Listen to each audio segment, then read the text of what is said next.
तो चलिए, आज एक ऐसी कहानी की दुनिया में चलते हैं जो दिल दहला देने वाली है और सोचने पर मजबूर भी करती है। कहानी का नाम है सेविंग ग्रेस। दोस्ती, सही गलत के बीच का फर्क और खौफनाक हालात में लिए गए फैसलों की ये कहानी है।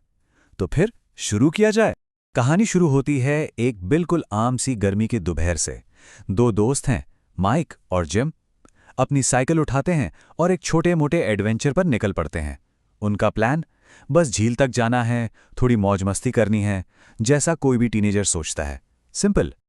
लेकिन जैसा कि हम जानते हैं, ऐसी कहानियों में सब कुछ सिंपल नहीं रहता। उनका ये साधारण सा दिन एक ऐसा भयानक मोड़ लेने वाला है जिसके बारे में उन्होंने सपने में भी नहीं सोचा होगा। उनकी सारी मासूमियत बस कुछ ही पलों में खत्म होने वाली है।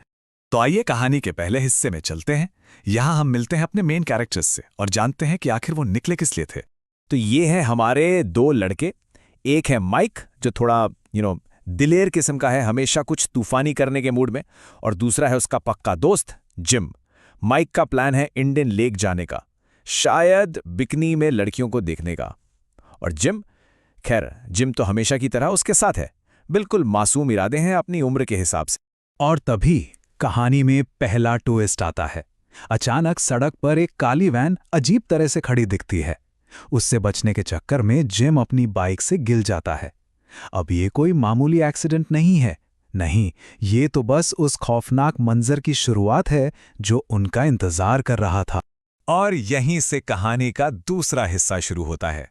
अब ये कोई एडवेंचर नहीं रहा, ये एक इम्तिहान बन जाता है। एक ऐसा इम्तिहान जहां उन्हें एक ऐसा फैसला लेना होगा जो उनकी जिंदगी को हमेशा के लिए बदल देगा। तभी जंगल की खामोशी को चीरती हुई एक आवाज आती है, एक तीखी चीख।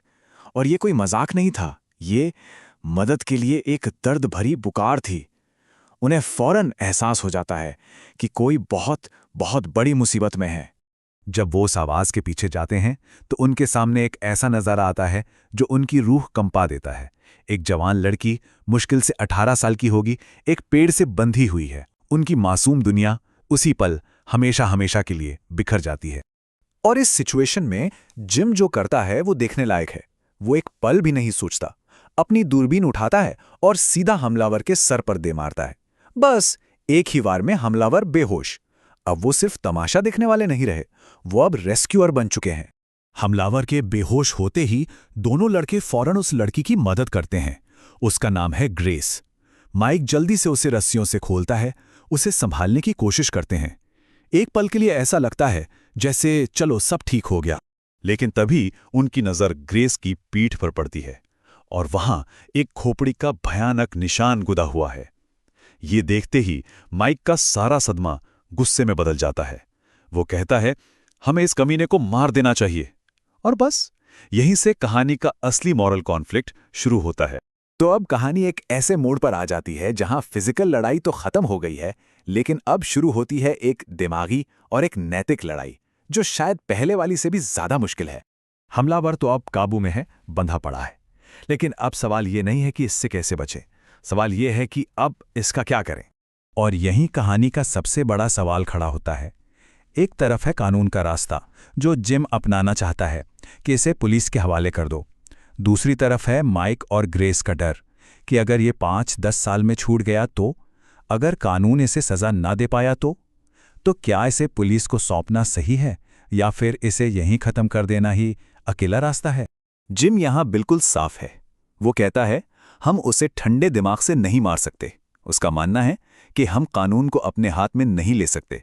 हम खुद कातिल नहीं बन सकते, चाहे उस आदमी ने कितना ही घिनौना काम क्यों ना किया हो। और ग्रेस, वो बेचारी तो गहरे सदमे में है, डरी हुई है। वो कोई फैसला नहीं ले पा रही। वो बस इतना कहती है, मुझे उसे मारने के बारे में कुछ नहीं पता, बस यहां से चलो। उसकी ये हालत सिचुएशन को और भी ज्यादा कॉम्प्लिकेटेड बना देती है। अब कहानी अपने चौथे पड़ाव पर पहुंचती है। यहां हमारे कैरेक्टर्स एक हल निकालने की कोशिश करते हैं, लेकिन उनकी यही कोशिश उन्हें बर्बादी की तरफ ले जाने वाली है। काफी बहस के बाद आखिरकार वो एक प्लान पर राजी होते हैं। प्लान सीधा सा लगता है। हमलावर, जिसका नाम ओवेन शिमले है, उसे और मजबूती से बांधेंगे, फिर उसी की वैन लेकर शहर जाएंगे और पुलिस को बुला लेंगे। सुनने में तो ये प्लान बिल्कुल सही लगता है ना? लेकिन उनके प्लान में एक बहुत बड़ी, एक जानलेवा गलती थी। वो उसकी गर्दन के चारों ओर रस्सी की एक स्लिप नॉट यानी फिसलने वाली गांठ बांधते हैं। ये सुनने में एक छोटी सी डिटेल लगती है, पर यही छोटी सी डिटेल उनकी सबसे बड़ी भूल साबित होने वाली थी।